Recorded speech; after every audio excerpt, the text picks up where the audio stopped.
कोई हिंदू राष्ट्र एक तरीके से नहीं है, हम लोग भी सेकुलरवादी हैं। तो यहाँ पे जैसे कि जो माइनॉरिटी है वो यहाँ पे आए शरण लें, उनको नागरिकता दी जाए, सही है। मुस्लिम देश तो कई सारे हैं, वहाँ पे वो लोग शरण ले जाए। मुस्लिम्स को कोई ऐसा नहीं कि कोई डेंजर है, मुस्लिम्स तो अब यहाँ पे हैं ही ना, काफी पाकिस्तान से ज्यादा मुस्लिम्स हमारे यहाँ पे हैं, भाईचारा एक बना हुआ है। और इस लॉ में ऐसा कुछ नहीं है कि किसी की नागरिकता छीनी जाएगी, नागरिकता इसमें देने का प्रावधान सीधा सीधा दिया गया है। तो विपक्ष तो ये चाहेगा ही कि जो बाहर से जैसे रोहिंग्या वगैरह सब भरे आ रहे हैं, अब जैसे आम आदमी पार्टी का आप देखिए, दिल्ली में इतने सब रोहिंग्या गए हैं। पड़ोसी देश हैं भारत के, जो वहाँ से जो सिख हैं, ईसाई हैं, जैन हैं, जिस तरीके से उनको प्रताड़ना झेलनी पड़ती थी, मानसिक प्रताड़ना, उनके साथ अत्याचार होता था, जो आए हैं उनका हम लोग स्वागत करते हैं। नमस्कार, नवभारत टाइम्स ऑनलाइन में आप सभी का स्वागत है। मैं हूं संदीप तिवारी। 11 मार्च 2024 को देश में सिटीजनशिप अमेंडमेंट एक्ट यानी सीए कानून जो है वो लागू हो गया है और गृह मंत्रालय ने इसको लेकर अधिसूचना भी जारी कर दी है। बता दें कि जिस तरह से भारतीय जनता पार्टी ने अपने मैनिफेस्टो में सीए का जिक्र किया था और देश में लागू करने की बात कही थी, उसको पूरा कर दिया है। हालांकि इस कानून के बाद से कहीं ना कहीं सियासत भी गर्म हो गई है। तमाम राजनीतिक दल इस कानून का विरोध कर रहे हैं। ऐसे में हम आज बात करेंगे लखनऊ विश्वविद्यालय के छात्रों से कि आखिर सीएए को लेकर उनकी क्या राय है। हालांकि अगर 2019 और 20 की बात करें तो जब संसद में इस बिल को पास किया गया था, उस दौरान देश के विभिन्न राज्यों में विरोध प्रदर्शन देखने को मिला था। लेकिन अगर सोमवार यानी 11 मार्च की बात करें तो 11 मार्च को जब इस देश में इस कानून को लागू किया गया, उसके बाद पूरी तरह से शांति व्यवस्था का माहौल है। हालांकि राजनीतिक दल जरूर इस कानून का विरोध कर रहे हैं, लेकिन युवा क्या सोचते हैं इस कानून को लेकर, उनसे बातचीत करते हैं और जानते हैं। देश में जो सीए लागू हुआ है कानून, इसको लेकर क्या कुछ कहेंगे और इसको लेकर देश में, चूँकि जब शुरुआती दौर में सदन में पेश हुआ था तब इसका विरोध प्रदर्शन भी देखने को मिला था, अब आप इसको कैसे देख रहे हैं और क्या कुछ कहेंगे? देखिए, 2019 में जब ये पहली बार पारे को उसमें संसद में लागू होने के लिए हुआ था, तब बहुत सारे संगठनों ने इसका विरोध किया था, क्योंकि उनकी जो है बड़ी कुंचित मानसिकता है।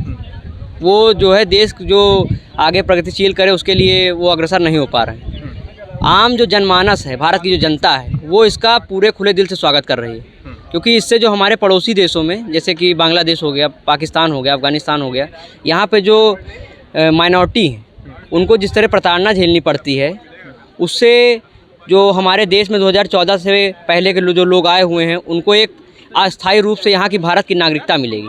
उनके साथ ये बराबरी का निर्णय होगा, क्योंकि वे उन देशों में प्रताड़ना झेल रहे हैं। और भारत ने आज से नहीं, सदियों से वसुधैव कुटुंबकम की नीति को अपनाया है। तो जो भी हमारे यहाँ आया है, चाहे पारसी रहे हों, मुसलमान रहे हों, सब बाहर से आए हैं। उनका यहाँ पे हमेशा भारत ने स्वागत किया है, अतिथि देवो भव की तरह। इसलिए हम भी उनका स्वागत करते हैं। आम छात्र, ये जो नोटिफिकेशन जारी हुआ इसमें मुस्लिमों का जिक्र नहीं है, इसको लेकर विरोध देखने को मिल रहा है। राजनीतिक दल भी इसका विरोध कर रहे हैं, आप कैसे देखते हैं, क्या कहेंगे? देखिए, मुस्लिम देशों का तो कई सारे देश मुस्लिम ही हैं, जहाँ पे मुस्लिम ही लॉ चलता है। मुस्लिम पूरा वहाँ का हो, जैसे पाकिस्तान हो गया, अफ़गानिस्तान हो गया, इराक हो गया। तो हम लोग का, लेकिन अगर कोई हिंदू राष्ट्र एक तरीके से नहीं है, हम लोग भी सेकुलरवादी हैं। तो यहाँ पे जैसे कि जो माइनॉरिटी है वो यहाँ पे आए शरण लें, उनको नागरिकता दी जाए, सही है। मुस्लिम देश तो कई सारे हैं, वहाँ पे वो लोग शरण ले जाके, और जो लोग रह रहे हैं हमारे यहाँ, वैसे भी इंडोनेशिया के बाद सबसे ज़्यादा मुस्लिम भारत में है। तो कोई ये निर्णय ये नहीं दिखा सकता है कि भारत मुस्लिम विरोधी है या कुछ है। भारत में जो मुस्लिम है उनका स्वागत है। बाहर से जो रोहिंग्या हैं, ये लोग यहाँ पे आके जो कि अनएम्प्लॉयमेंट बढ़ रही है, उसके लिए घातक है, इसका विरोध करते हैं। सीए को लेके मेरे अकॉर्डिंग तो ये लॉ सही है। अगर पॉजिटिव्स देखे जाएँ तो जिस तरह रिलीजियस परसिक्यूशन अफ़गानिस्तान, बांग्लादेश और बाकी कंट्रीज़ में हो रहा था, उस हिसाब से जैन्स, हिंदू बहुत प्रताड़ित किया जा रहा था। और बाकी कंट्रीज़ में देखा जाए तो मुस्लिम कंट्रीज़ काफ़ी हैं, 50+ कंट्रीज़ हैं, तो उनको तो वहाँ पे भी जाया जा सकता है, ठीक है। बट जो हिंदुओं का रिलीजियस परसिक्यूशन 10% से डिक्लाइन होकर 1 या 2% पॉपुलेशन आ गई है पाकिस्तान में, हमने देखा, तो उनके लिए कोई जगह तो होनी ही चाहिए। और मुस्लिम्स का, इसमें मुस्लिम्स को कोई ऐसा नहीं कि कोई डेंजर है, मुस्लिम्स तो अब यहाँ पे हैं ही ना, काफ़ी पाकिस्तान से ज़्यादा मुस्लिम्स हमारे यहाँ पे हैं, भाईचारा एक बना हुआ है। और इस लॉ में ऐसा कुछ नहीं है कि किसी की नागरिकता छीनी जाएगी। नागरिकता इसमें देने का प्रावधान सीधा सीधा दिया गया है और आपको अपने डॉक्यूमेंट्स प्रोवाइड करने हैं। डॉक्यूमेंट्स आपको स्पेसिफाई कर देंगे कि आपकी एंट्री कब हुई है इनटू इंडिया। बस यही है मेन, और इसमें कुछ नहीं है मेरे ख्याल से। राजनीतिक दल इसका विरोध कर रहे हैं, कहीं ना कहीं देखा जाए तो उसको कैसे देख रहे हैं? देखिए, अब पॉलिटिसाइज़ करना हो तो कोई भी इशू पॉलिटिसाइज़ हो सकता है, वो कोई भी कर सकता है उसको। पर पॉजिटिव हमको देखना चाहिए, न्यूट्रल होके। अच्छा लॉ है ये, देखा जाए तो। जी, मेरे विचार से सीए एक अच्छा कानून है, और जो अफ़गानिस्तान, बांग्लादेश और पाकिस्तान में जो नॉन मुस्लिम माइनॉरिटी वगैरह हैं जिनका वहाँ पे शोषण किया जा रहा है, अत्याचार किया जा रहा है, जैसे आए दिन हम खबरें देखते रहते हैं और लोग भी जानते हैं कि 1947 से पहले पाकिस्तान और बांग्लादेश में हिंदू कितने थे, और अन्य जो भी हैं बौद्ध, जैन, ईसाई वगैरह, पारसी वगैरह, वो कितने थे और आज कितने बचे हुए हैं, और कैसे एक सिस्टमेटिक तरीके से उन पे अत्याचार करके उनका शोषण किया जा रहा है। तो मेरे विचार से उनको भारत में शरण देने का ये काम सरकार का बहुत अच्छा है।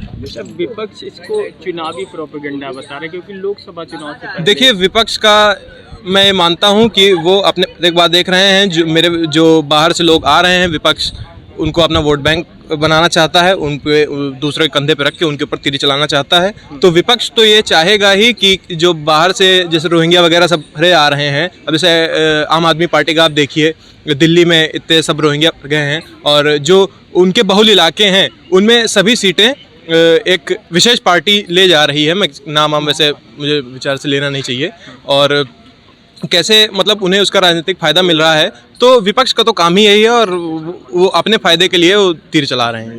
देखिए, जानते हो तो बहुत कुछ है। सीए बहुत अच्छा कानून है। 2014 के बाद के जितने भी पड़ोसी देश हैं भारत के, जो वहाँ से जो सिख हैं, ईसाई हैं, जैन हैं, जिस तरीके से उनको प्रताड़ना झेलनी पड़ती थी, मानसिक प्रताड़ना, उनके साथ अत्याचार होता था, जो आए हैं उनका हम लोग स्वागत करते हैं।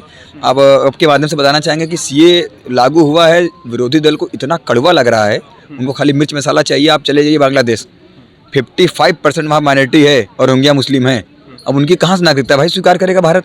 भारत वैसे ही इतना बाहुल चित्र है। अब एक नारा पहले था कि हम दो हमारे दो, अब तो ये चला हम दो हमारे एक। वैसे इतनी बड़ी पॉपुलरिटी है। अफगानिस्तान, इतने देश है, यहाँ जाइए, लोग कहते हैं मुस्लिमों भगाए जा रहे हैं। भैया, जो यहाँ का निवासी उसको कहाँ भगाया जा रहा है? वहाँ का स्थायी निवासी, जिसके परदादा दादा यहाँ के निवासी, उनको कौन भगा रहा है? एक भ्रम है, समाज को गुमराह करने का षड्यंत्र है। सीए बहुत अच्छा कानून है, हम जैसे युवा हैं इसका सपोर्ट करते हैं, और समाज में हम लोग मैसेज भी फैला रहे हैं जगह जगह जाके कि उपद्रव मत करिए, आप लोग शांतिपूर्ण बनाए रखिए, किसी को भारत से निकाला नहीं जाएगा। जिसके बाप दादा पुरखा यहाँ रहे उसको कौन निकालेगा भाई? निकाला उनको जाएगा जो बाहर ही आए हैं, बांग्लादेश और रोहिंग्या आए, उनका यहाँ क्या काम है भाई? चले जाइए, देखिए हमारे देश के जो सुरक्षाकर्मी उन पर कपड़ा बांध करके पत्थर फेंक रहे हैं। कहाँ की मानसिकता है? तो उनकी छटनी होगी, वो बाहर जाएंगे भाई। हमारा एक जो भारत का एक नारा था, वसुदेवा कुटुंबकम, अतिथि देवो भव। हम लोग सबको मानने वाले लोग हैं। यहाँ गंगा जमुनी तहजीब है।